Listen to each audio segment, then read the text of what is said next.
They didn't even pack me a suitcase. No pajamas, no toothbrush, just dropped me at Grandma's porch with nothing but a tablet and a promise they never meant to keep. "We'll be right back," my dad said. They never were. Hi, I'm Jenna. I was 10 years old when my parents vanished from my life without a word, and 20 years later they showed up again, expecting forgiveness like nothing had ever happened. But I wasn't that little girl anymore. What would you do if the people who left you behind suddenly wanted a second chance? Before we dive into the story, let me learn a bit about you. If you're a charming lady, please leave the number 1 in the comments, and if you're a dashing gentleman, leave the number 2. This way, I can send you a special greeting. Now, let's start the story together. They didn't even turn off the engine. The car barely stopped long enough for me to unbuckle my seatbelt. I had my hoodie tied around my waist, even though it was too hot for layers, and my tablet hugged tight to my chest, like it could answer the questions I was too afraid to ask. Dad left the radio on while he pulled into Grandma Evelyn's driveway. A country song was playing, something about coming home and open roads. He turned it down halfway through the chorus, glanced at me in the rearview mirror, and said, "We'll be right back." His voice was too cheerful, too light. Like he was handing me a lunch order, not leaving his kid. Mom didn't even get out. She twisted in her seat with a tight-lipped smile. "Go on, sweetie, Grandma's waiting." Except she wasn't. When Evelyn opened the door, she still had her reading glasses on and a sweating cup of iced tea in her hand. "Millie," Dad said, like they were here for a quick visit.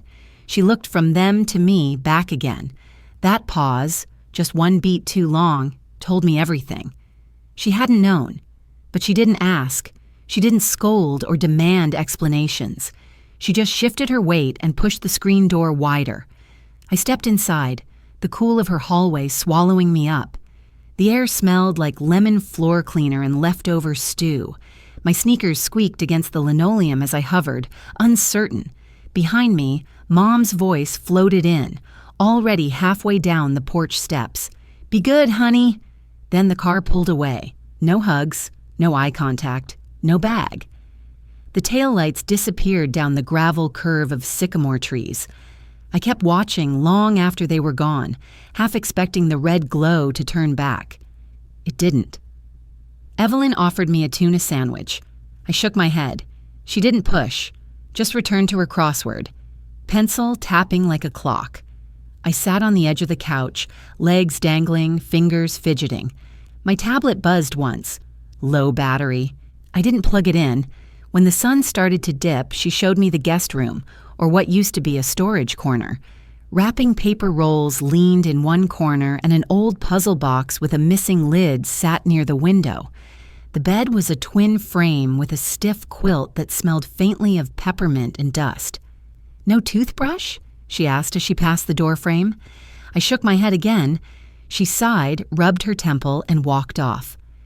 A few minutes later, she returned with a plastic-wrapped toothbrush, the kind the dentist gives you after a cleaning. "Here," she said, dropping it gently on the dresser. "It's clean." That night, I lay flat on the twin mattress, arms at my sides, staring at the ceiling fan. It hummed a slow rhythm, each rotation steady and quiet. Down the hall, I heard Evelyn cough, then the creak of her bed shifting under her weight. She had said it before, turning out the light. They'll be back any day now. But she hadn't looked me in the eye. I didn't need grown-up words. I knew they weren't coming back. I whispered it to the dark like a secret I didn't want the room to hear. They said they'd be right back. I told them California.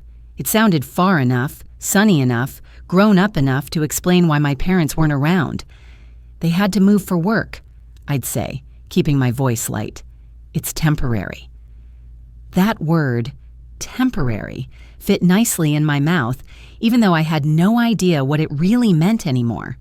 By October, the mornings were cold enough that my breath clouded in the air as I waited outside the school. Evelyn insisted I wear a hat, one of hers, knitted and too big. I pulled it low over my ears and avoided eye contact in the hallway. My classroom smelled like glue sticks and dry erase markers. Multiplication tables lined the back wall, along with a faded poster of the solar system. No one asked too much at first.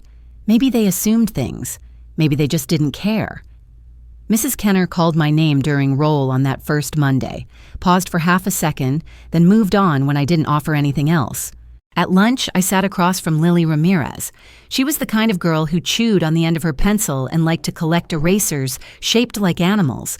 Her curiosity was a quiet kind, the kind that waited for you to open the door before walking through. One Thursday, she poked her straw through her juice box and asked, "Who picks you up after school?" "My grandma," I replied, keeping my eyes on the cold carrots in my tray. "Just for now?" she asked. "Yeah," I said, and forced a smile. "They'll be back soon." "Where'd they go?" "California." "Do you miss them?" she asked, voice softer now. I was peeling a hard-boiled egg. My fingers trembled slightly. "They call a lot," I said. It came out too fast, but she nodded and didn't push. That week, Evelyn brought home a lunchbox from Walgreens. It was purple with little cartoon puppies and a broken zipper. She set it on the table like it was a gift, like it would fix something. "It was the last one," she said almost apologetically. Then, with her permanent marker, she scrawled Millie H. on the inner flap. Her name, not mine. I didn't say anything. The next morning, I packed it without a word. I began building my own version of things. I told people my mom loved the ocean and my dad once drove Route 66. I said I'd get postcards soon. They believed me because I believed myself just enough to make it sound true. But the letters were real. At least the envelopes were. They showed up once or twice a month, dropped in the mailbox between coupons and pharmacy ads. Evelyn would sort through the stack, pull one out, then hesitate. One afternoon, she slid it across the kitchen table like it was a bill she didn't want to read. "It's from them," she said. I recognized the handwriting right away, rounded, soft, like it came from someone who once dotted their eyes with little hearts. But I didn't open it. I just stared at the envelope, then slid it back to her. She didn't ask why. That night, I sat on the old couch with a notebook in my lap. It was the one where I kept my when they come back list. Things like see a movie together, buy Halloween candy, get matching slippers. I turned to the newest page and stared at the words I had just written, go to the Dairy Queen by the freeway. Then I stood up, took the notebook behind the garage and found the box of matches Evelyn kept for candles. I struck one, watched the flame lick up and catch the paper at the edge. It burned fast, too fast. The words curled into smoke, then ash, then nothing. Some things don't need to be torn apart to disappear. Sometimes you just have to stop pretending they were ever real. By the time I turned 14, birthdays were just another Tuesday. There was no cake, no candles, not even a card from Evelyn. She wasn't unkind about it, just forgetful. I didn't remind her. After all, no one else seemed to think the day mattered. And when the world stops celebrating with you, you eventually learn to stop celebrating for yourself. In the drawer beneath my socks, there was a card I never opened. Glitter around the edges, fat gold letters that probably said Sweet 15 or something equally sugary. I knew the handwriting on the envelope. My mother's loops, the ones that always leaned just a little to the left. I kept the card anyway, unopened. It felt like a relic, a keepsake from a life I wasn't really part of anymore. The house creaked more now, especially in winter. The stairs groaned under my feet. The front porch light flickered whenever the wind picked up.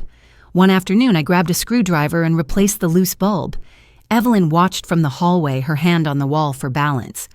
"You always were good with your hands," she said, "just like your granddad." I nodded but didn't say anything. Fixing things became my way of pushing back against the parts of life I couldn't control. Dripping faucets, stuck windows, the lamp in the living room that buzzed when it shouldn't. Each small repair felt like a quiet victory. Sometimes Evelyn called me by the wrong name. Once she said, "Diane, could you bring me some tea?" I didn't correct her. I just walked to the kitchen, filled the kettle, and placed the mug gently on the side table beside her recliner. "Thank you, dear," she said without looking up. Aunt Karen started dropping by more often. She brought casseroles in foil pans and bags of off-brand cereal. She'd survey the house like she was cataloging damage. "You know," she said once, stirring her tea, "you could stay with us for a while. Rachel's away at college now. Her room's just sitting there." I smiled politely and shook my head. "I'm fine here." "Are you sure?" Evelyn's not as sharp as she used to be. "I'm sure."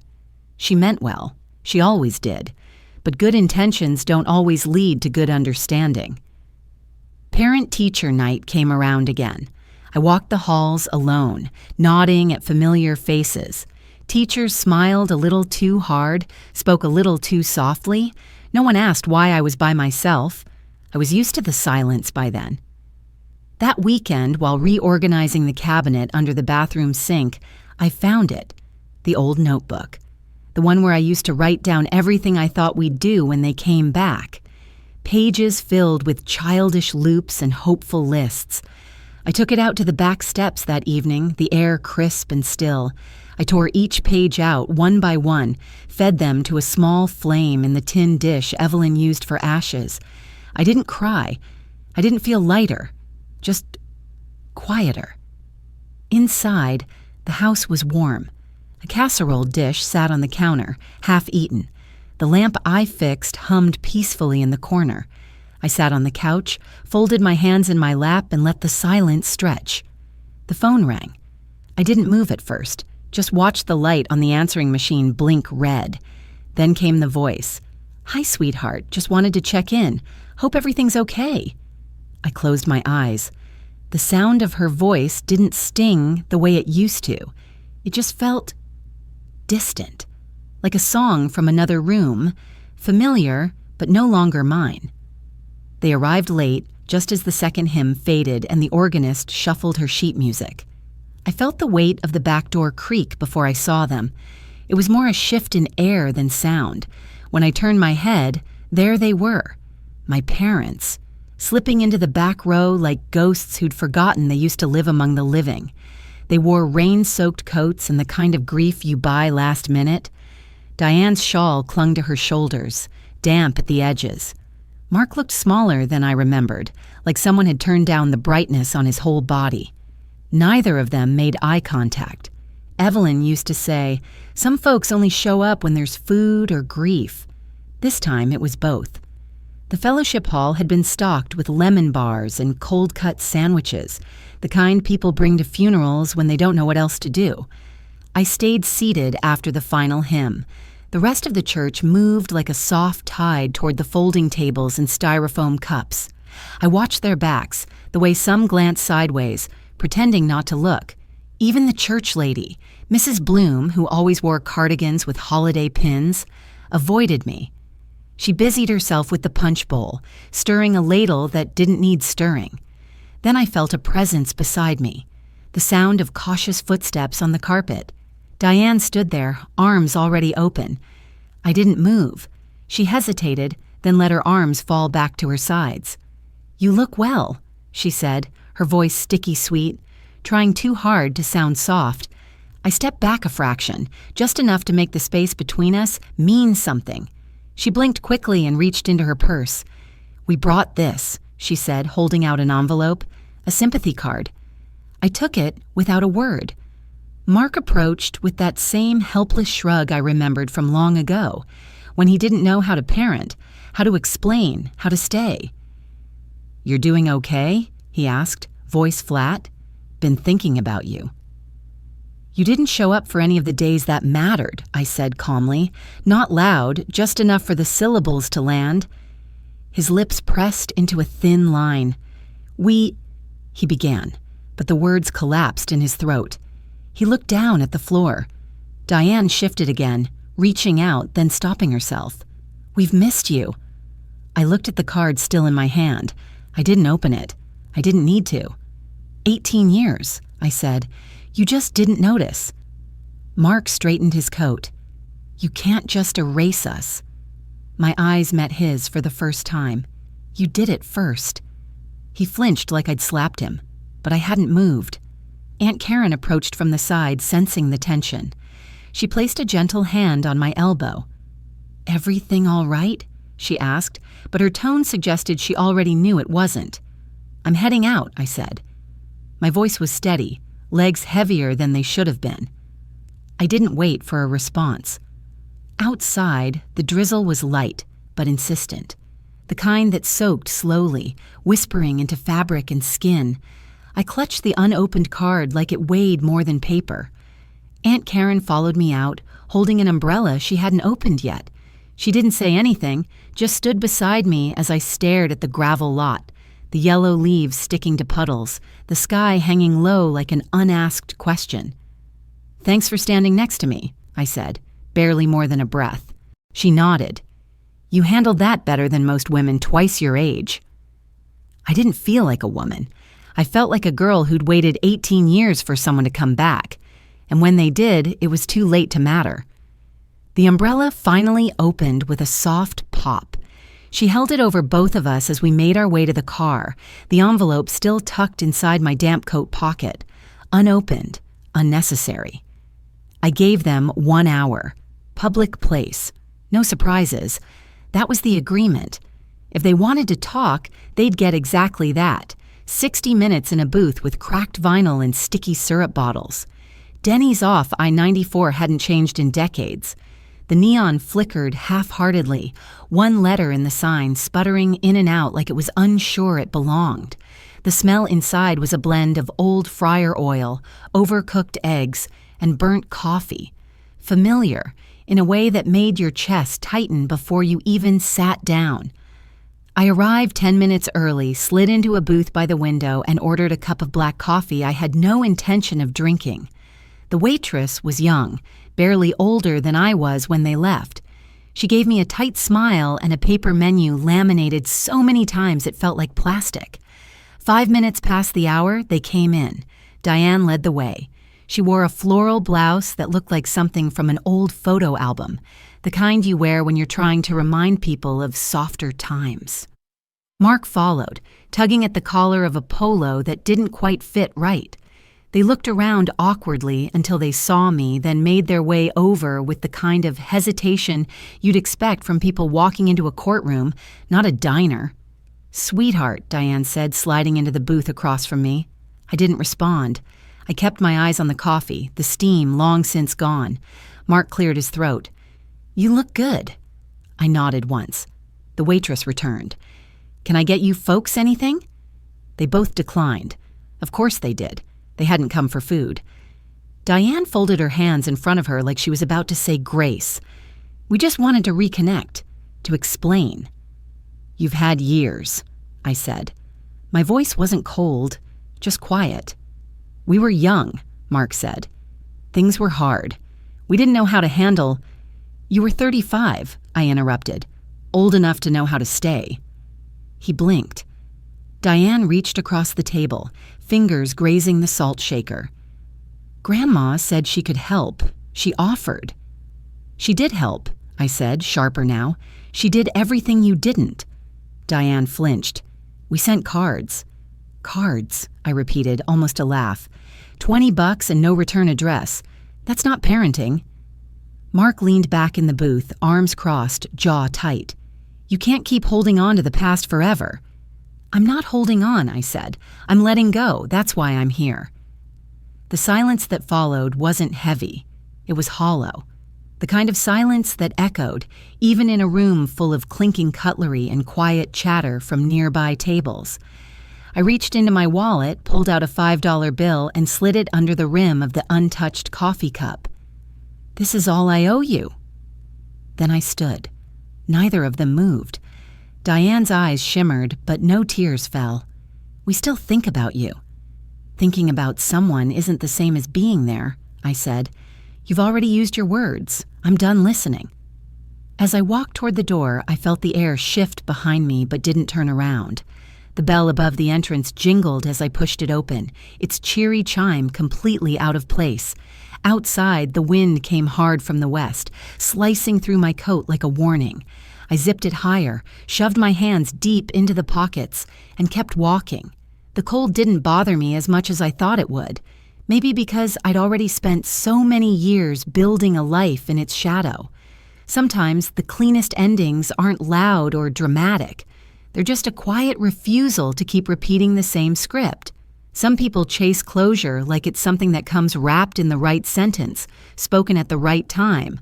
But for me, closure didn't come in conversation. It came in silence.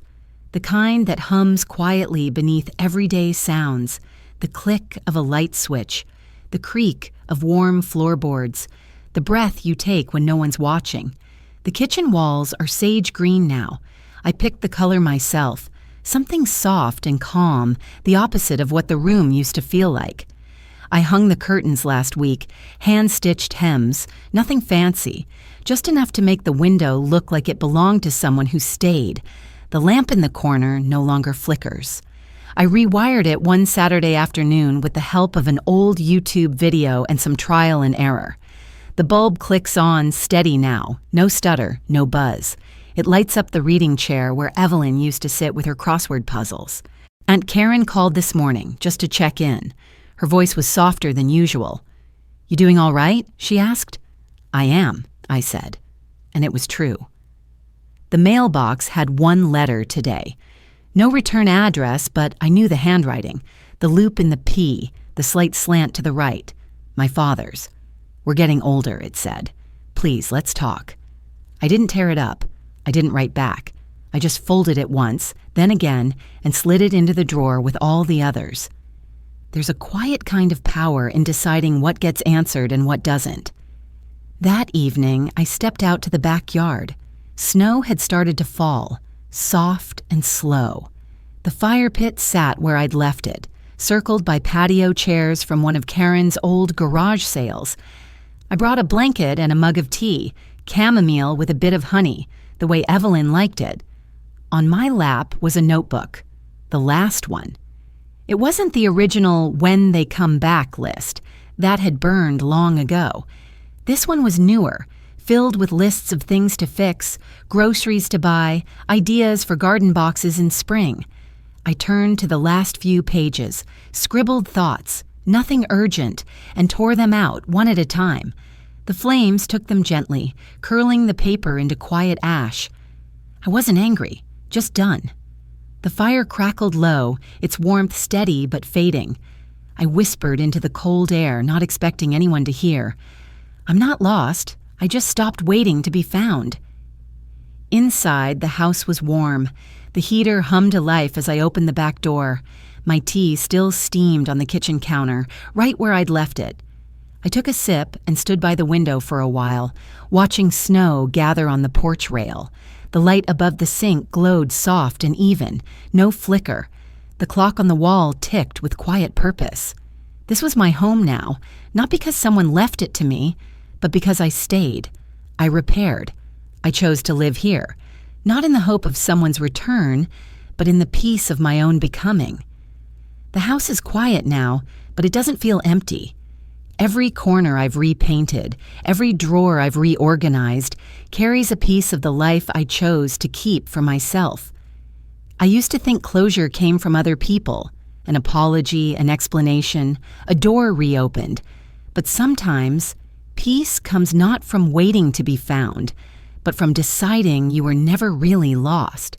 In this life, love is important, but so is knowing when to stop reaching for hands that never reached back. If this story reminds you of someone you've waited for, or someone you finally let go, feel free to share your thoughts. I'm listening, just like Evelyn used to, with quiet, with patience, and maybe a little tea on the side.